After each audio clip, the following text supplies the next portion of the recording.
talking about the challenges facing Iraq. Joining us here in Washington is Brigadier General Ismael Alsodani. He spent nearly 30 years in the Iraqi army, retiring in 2011. And with us from the Brookings Institution, a leading U.S. think tank, is Michael O'Hanlon. He's a strategic military and foreign policy analyst and co-author of Strategic Reassurance and Resolve, U.S.-China Relations in the 21st Century. Thank you both for joining us. Let's get straight to it. Brigadier General Alsodani, you've had experience on the ground, both in Baghdad and here in Washington. Did Abadi get what he came for? First of all, thank you for having me here in Washington, D.C. It's premature to judge on whether Prime Minister Abadi has gotten whatever he is asking or he is requesting from his visit. Apparently, all the environment, all the things here in Washington, D.C. are very positive. The outcome from the visit itself very positive, from the delegation, from the U.S. administration as well. What we need to see in the future that things are on the ground to be accomplished. What does the U.S. need in terms of reassurances, Brigadier General, before it commits to the military aid that Iraq's been asking for a very long time now? I think there are potential concerns that United States administration has and Iraqi Prime Minister needs to address. What are they? These are the first, all the forces on the ground that fighting ISIS should be under the control of the government. The second, how deep the Iranian involvement in Iraq. And the third, which is more political, that is how inclusive the government is a performance in a political arena inside Iraq with the internal or domestic players. You're talking about reconciliation, of course with Sunnis and the Kurds as well. Michael, does that stick to you, that Washington needs these concerns met? Shiite militias under their own control, Iran's involvement, and of course political progress to a unified Iraq all have to be delivered before more weapons? Well, not before. I think the General is correct that these are the right goals long term, not only for America's interests, but for Iraq's own well-being and Iraq's strength as a nation. And therefore, they should be viewed as long-term goals that we're all striving to make gradual progress towards, especially Iraqis themselves. And the United States has to try to see where it can support at the margin. But I don't think you can make these preconditions for helping Iraq in a mortal fight against a terrible enemy that we have to get after ourselves for our own good, and not only in Iraq, but in Syria. And at least in Iraq, there's a little bit of a plan you can put on paper and aspire to carry out, and that's begun to be applied in Tikrit. But the Syria problem is even harder and going to take even longer. So we've really got to get after this. ISIL needs to be defeated. This is a joint American-Iraqi interest, and we can't be too particular about making Iraq achieve a bunch of milestones that we think are in our interest before helping it in this immediate and urgent fight. Yeah, while the U.S. is being particular, 25% of ISIL has been destroyed by some airstrikes, the Pentagon estimates, but also on the ground, the fight is being led by the Iraqi army, but also very much supported by Shiite militias and also with Iran's backing. Brigadier General, has the U.S. reticence here allowed a vacuum to be filled by the people that it doesn't get on with in the region, Iraq? Well, let me tell you, it's one of the most potential issues that we need to understand, that Iraq is part of international coalition against ISIS.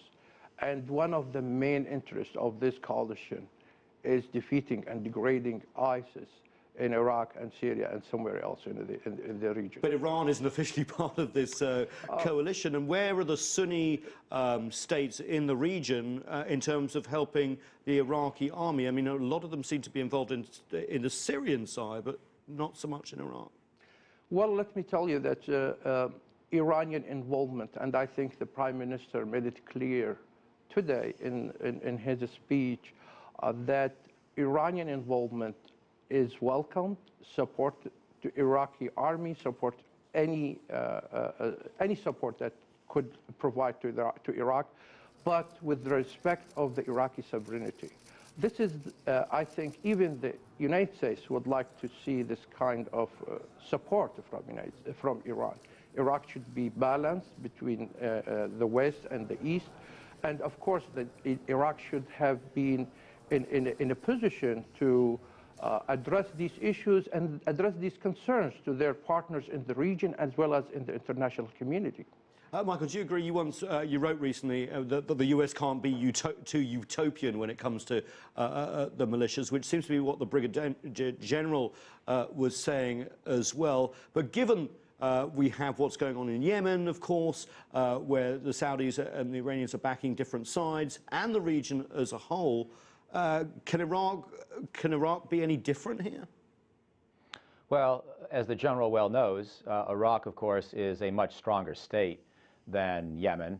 And historically, even though it's been beset by civil war in recent years, it's been a fairly cohesive state in which, admittedly, partly through Saddam Hussein's reign of terror, but nonetheless, many Sunnis and Shia lived together very well and harmoniously.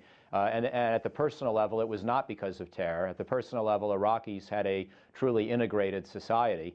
And I think the General would agree with me, but that was one of the most notable things about Iraq. It really was the meeting ground of Sunni and Shia in the Middle East. And there still are elements of that exist in Iraq, and we have to aspire to a day where that can be fully restored. So I think Iraqis have a strong sense of nationality and of pride in their own country. They're an Arab people. They're not a Persian people. Right. They don't want Iran to have undue influence.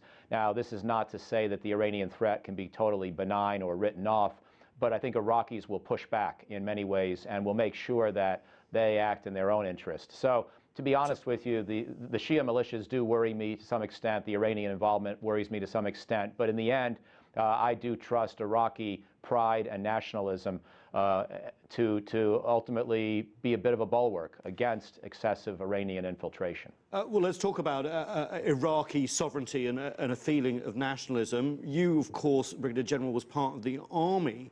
We've seen some success against ISIL in Tikrit, although hard won. We've seen ISIL popping up in Ramadi. Give us a snapshot of what the Iraqi forces need now, and also for the outsider, why can't they take the fight to ISIL quicker and more effectively? Well, let's go back to 2014, actually the beginning of 2014, when Fallujah has been fall down at ISIS hands. That was the very first city that has been occupied by ISIS, and then was the following of Mosul, and Iraq has lost more than 40% Iraqi forces, 40% of their capabilities, whether weapons, human resources, and that needed to be recompensated. I think the Popular Mobilization Forces has been one of the options adopted by the government. These are local forces which protect local areas. Michael, you're a big proponent of that. Why is that? Well, I'm a proponent of that historically, but I think at this juncture, the idea that I'd like to see taken seriously, and I'd be curious if the General agrees, is the idea of an Iraqi National Guard. This was an idea that Prime Minister Abadi promoted last year. The United States also supported it. The idea was to allow people to be recruited, trained, and deployed locally to fight for their own communities, to organize the local self-defense forces into something that had a broader national institutional framework, and also allowed Baghdad to supervise, so that you would try to bring militias in provided they behaved in an acceptable fashion, and if they didn't, you would cut them off or otherwise punish them. Right. And that kind of idea, I think, has a lot of appeal. Unfortunately, from my mind, it has not been pursued very much since Abadi announced it last summer, partly because former Prime Minister Maliki didn't like it, and now people are worried that if you take this idea too far, you may actually legitimate some of these militias by letting them become part of the National Guard. But I actually think the militias are already powerful, and the better approach is to find a mechanism by which you can oversee, regulate, and induce them to behave well by paying salaries if they do behave well, but cutting off the money if they don't. Brigadier General, do you agree? And will this mean that Mosul can be retaken and that Iraq can be stitched back together again? Well, let me answer Mr. O'Halloran. I think he's right. You know, this is very challenging, you know, to convert the militia, to reintegrate the militias with the Iraqi security forces. This is very challenging, very long processes.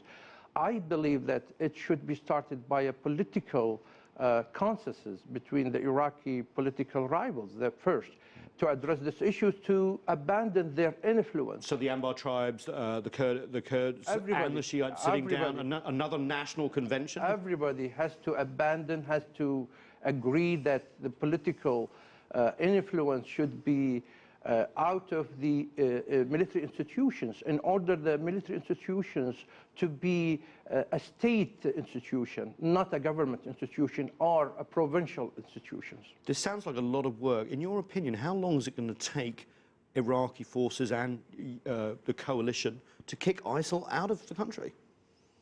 Well, this is very, I